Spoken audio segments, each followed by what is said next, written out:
नमस्कार, बिहार न्यूज देख रहे हैं आप। मैं हूं सुमन राज। कटिहार में आजमनगर प्रखंड स्थित जोकड़ पंचायत के वर्तमान मुखिया इस शराबबंदी कानून उल्लंघन मामले में गिरफ्तार किए गए। प्राणपुर पुलिस द्वारा छापेमारी के दौरान ये गिरफ्तारी की गई।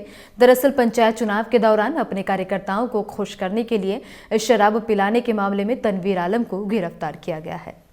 रोहतास कैमूर जिले के जनप्रतिनिधियों द्वारा चयनित किए जाने वाले विधान परिषद सीट पर लोग अपनी अपनी दावेदारी शुरू कर चुके हैं। इस सीट पर भाजपा सांसद छेदी पासवान के बेटे और प्रदेश कार्य समिति के सदस्य रवि पासवान ने अपनी दावेदारी दी है। उन्होंने कहा है कि वे पिछले 2 महीने से लगातार पंचायत प्रतिनिधियों के संपर्क में हैं और क्षेत्र का दौरा कर रहे हैं। उन्हें पार्टी के कई वरीय नेताओं का आश्वासन भी मिला है, तब जाकर वे अपने चुनाव प्रचार में लगे हैं। इस पार्टी से मैं भारतीय जनता पार्टी का सदस्य हूँ, प्रदेश कार्य समिति सदस्य भी हूँ और मेरी भी कुछ बड़े नेताओं से बातचीत चल रही है भारतीय जनता पार्टी में। और मैं पूरे प्रयास में हूँ और मुझे पूरे संभावना है कि मुझे ही पार्टी टिकट देगी एमएलसी चुनाव के लिए। चुनाव जीतने के बाद क्या पहला प्राथमिकता आपका? देखिए, मैं पिछले 2 महीने से कि मैं काफ़ी वर्षों से भारतीय जनता के साथ जुड़ा हूँ और क्षेत्र में भी मैं रहता हूँ। मैं पिछले 2 महीने से इस एमएलसी के लिए चुनाव के लिए भ्रमण कर रहा हूँ, गांव-गांव जाकर लोगों को मिल रहा हूँ। जनप्रतिनिधियों से, त्रिस्तरीय पंचायत के सारे जनप्रतिनिधियों से मेरी भेंट मुलाकात हो रही है, पर किसी जनप्रतिनिधि ने मुझे ये नहीं बताया कि कोई एमएलसी को किसी ने देखा है या एमएलसी का कोई के द्वारा कोई काम या मुझे कहीं दिखाई नहीं दे रहा है।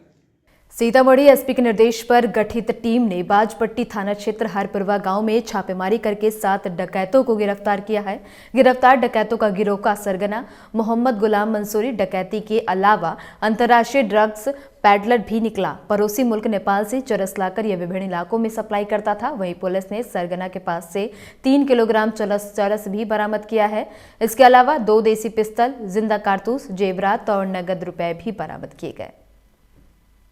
पिछले दिनों सीतामढ़ी जिला में कोई हाउस डकैती की घटनाएं हुई थी, खास करके सीतामढ़ी टाउन से लगे हुए थानों में, बाजपट्टी हो गया टाउन थाना में क्षेत्र में भी, डुमरा थाना क्षेत्र में भी डकैती की कुछ घटनाएं हुई थी। तो उसमें कांड के उद्भेदन के लिए टीम बना करके लगाया गया था। सदर एसडीपीओ के नेतृत्व में टीम गठित की गई थी, जिसमें भी महत्वपूर्ण उपलब्धि हासिल हुई है।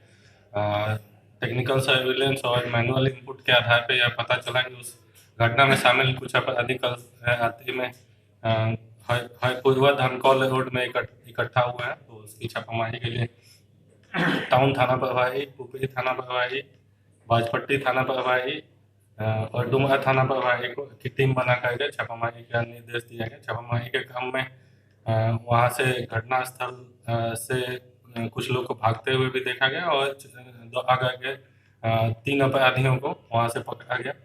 बेगूसराय में जैविक खाद की एजेंसी दिलवाने के नाम पर 7.25 लाख रुपए ठगी करने का मामला सामने आया है। ठगी के शिकार पीड़ित ने खोदावंदरपुर थाने में मामला दर्ज कराया है। पीड़ित के द्वारा दिए गए आवेदन पर 19 जनवरी को प्राथमिकी थाने में दर्ज कर लिया गया है। फिलहाल पुलिस पूरे मामले की जांच पड़ताल में जुटी है। साथ एक ग्रीन अर्थ बायोटेक्नोलॉजी के नाम से एक जैविक खाद बनाने वाली कंपनी का एक सेल्समैन मेरे यहाँ आया और कहा कि मेरी कंपनी जैविक खाद का निर्माण करती है और इस प्रखंड में जैविक खाद के एजेंसी के लिए, प्रखंड एजेंसी के लिए एक जगह की आवश्यकता है। आपका जगह यहाँ बड़ा लग रहा है, हम आपका जगह देखना चाहते हैं। तो हम अपना गोदाम घुमा के उसको दिखाए। वह 20 तारीख को 20/12/2021 को मेरे यहाँ आया था। इसके बाद देख लिया। देखने के बाद कहा कि मेरे वरीय पदाधिकारी कल आएंगे, वह इस एजेंसी के मैनेजर हैं इस एरिया के, कल आएंगे और देखेंगे, तब जाके आपका अप्रूवल जगह उपयुक्त है कि नहीं है देखेंगे, तभी अप्रूवल करेंगे। अब हमको पता चला इसी आधार पर, जब वो मेरे यहाँ आया, जगह देखा, उसके बाद उसका मैनेजर 21 तारीख को आया। आने के बाद वह कहा कि कुछ पैसा आपको अभी तत्काल अग्रिम में जमा करना पड़ेगा। तो हम उस दिन 10,000 रुपया था, 10,100 रुपया उसको 21 तारीख को दिए। उसके बाद कहा कि आपका एग्रीमेंट कर देते हैं, तो पेपर दिया और उसके हमारा फोटो लिया, एक आधार कार्ड, पैन कार्ड लिया। इसके बाद एग्रीमेंट किया। एग्रीमेंट करने के बाद फिर 22 तारीख को आया। 22 तारीख को हम 2 लाख रुपया कैश दिए। फिर इसके बाद 25 को आया, 25 को 1 लाख रुपया दिए। और 30 को आया, 30 को भी हम 2 लाख रुपया दिए। हाँ, हमने ठगी को सूचना पुलिस को दी। जब हमें लगने लगा कि जब हम कैश दिए, कैश के बाद फिर हम 2,15,000 रुपया 1 तारीख से 12 तारीख तक 2,15,000 हम अकाउंट से RTGS किए। उसके बाद RTGS करने के बाद वो कहा कि आपका खाद उत्तराखंड से चल चुका है, रास्ते में खाद है। तो हम कहे कोई बात नहीं है। जब हम 13 तारीख को भी बात हुआ है 10 बजे में, तो वो कहा कि आपका खाद चल चुका है। तो 13 तारीख को जब बात किए तो कहा आपका गाड़ी खराब हो गया है, तो 16 तारीख तक आपके यहाँ खाद पहुँच जाएगा। तब फिर हम 14 को सोचे, 14 को फ़ोन लगाए तो स्विच ऑफ बताया। तो हम सोचे कि आज मकर संक्रांति है तो हो सकता है कंपनी में छुट्टी होगी, इसलिए आज स्विच ऑफ है। 15 को जब हम लगाए तो 15 को भी जब स्विच ऑफ बताया तो हमको लगा कि कहीं हम ठगी का तो शिकार नहीं हो गए हैं। तब इसके बाद हम फिर 15 को हम खोजबीन करने लगे, जहाँ जहाँ पता था उसका लिखा हुआ। उसमें हम रोसड़ा में भी एक पता बताया था, वहाँ भी देखने के लिए गए। बेगूसराय में बताया, वहाँ भी हम देखने के लिए गए। तो 15 को पता नहीं लगा, तो 15 को ही हम अपने अकाउंट का डिटेल्स लिए, स्टेटमेंट जाके बैंक जाके लिए।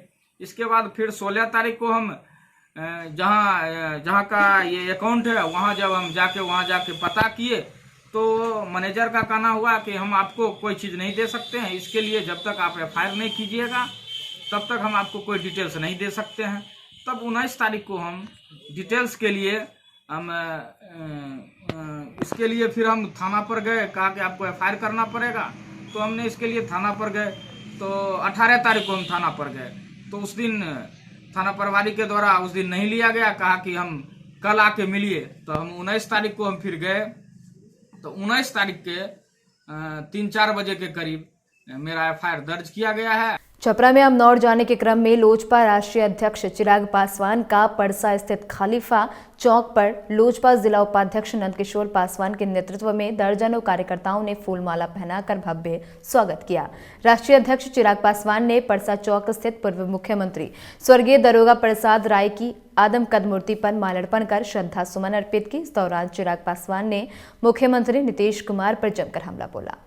जहरीली शराब पीने से बिहार के हर एक जिले में लोगों की मौत होती है। कहीं ना कहीं जरूरी है कि अब मुख्यमंत्री नीतीश कुमार जी इसकी गंभीरता को समझें और इसमें जो उचित और कड़े कदम उठाने की जरूरत है। एक के बाद एक इस तरीके से अगर मृत्यु होती रही, और ये तो मृत्यु नहीं, अब हत्याएं हैं। आप जान रहे हैं कि भैया जहरीली शराब का धंधा बिहार में चल रहा है और उसके बाद पीने से लोगों की मौतें हो रही है। मुख्यमंत्री जी के खुद के गृह जिले में ये घटना अभी घट चुकी है, नालंदा में। उससे पहले चंपारण हम लोग गए थे, गोपालगंज हम लोग गए थे, मुजफ्फरपुर हम लोग गए थे। एक के बाद एक हो रही ये हत्याएं, ये दर्शाता है कि जहरीली शराब बनाने वाले गिरोह ने अपनी जड़ों को कितना मजबूत बिहार में कर लिया है। और मुख्यमंत्री नीतीश कुमार जी एकदम खामोशी से इन तमाम चीज़ों को, इंजीनियर को पकड़ते हैं, डॉक्टर को पकड़ते हैं, दुल्हन के कमरे में जाते हैं, पर आज तक किसी एक बड़े तस्कर या किसी एक बड़े गिरोह को मुख्यमंत्री नीतीश कुमार जी ने नहीं पकड़ा, जो ऐसे अवैध धंधे में या ऐसी जहरीली शराब के निर्माण के कार्यों में जो व्यक्ति या जो गिरोह इसमें लगा हो। तो दर्शाता है कि मुख्यमंत्री नीतीश कुमार जी, उनकी सरकार या उनके शासन प्रशासन तंत्र का संरक्षण प्राप्त है। और इसी के साथ इस बुलेटिन में इतना ही। तमाम अपडेट्स के लिए बने रहे बिहार न्यूज के साथ। नमस्कार।